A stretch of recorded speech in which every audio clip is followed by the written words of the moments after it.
Hello, adventurer, and welcome now to Shout Out Wednesday. Post a comment or ask a question on a Wednesday on YouTube or the Mothership.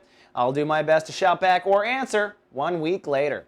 Well, it looks like for the Sag is sunny and sentimental today, and also quite sharp about self-esteem. That's due to two astrological influences. On the one hand, the moon, which, as you know, is the focusing agent of your emotional life, now in your opposite sign, Gemini, as of this morning, putting emotional focus on the way you relate to yourself and the way you relate to others. So relationships, basically. You are emotionally very aware of how you treat yourself and how you treat others. They are combined, of course. And one other thing that's interesting about this transit is I find that when the moon is in my opposite sign, like it is today for yours, often my energy is a bit drained. It's almost like the universe is seducing us to snuggle on the couch with our honey, which really is the best thing to do, to emotionally invest in your relationships today and tomorrow.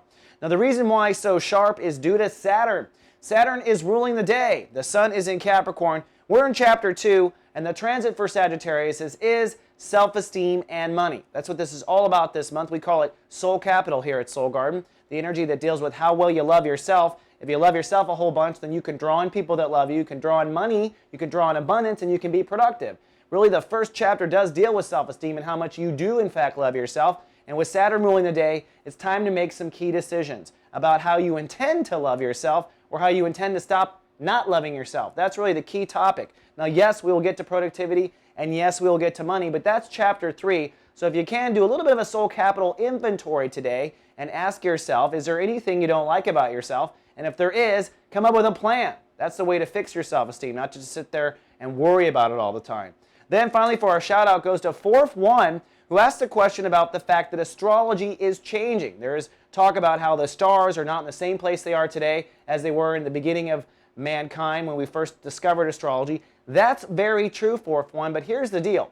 The way I look at astrology and the way every astrologer looks at astrology is that the universe is, of course, constantly expanding. It is changing. But today, if you looked up at the sun, and if you could see behind the sun, you would see the sun is, in fact, yes, in the sign of Capricorn.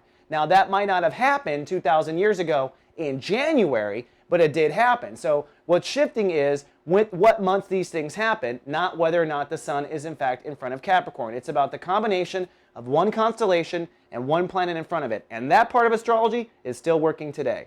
All right, that's all I have for today's Wednesday shout out. I'll see you folks tomorrow with more. Live, love, be. Soul Garden.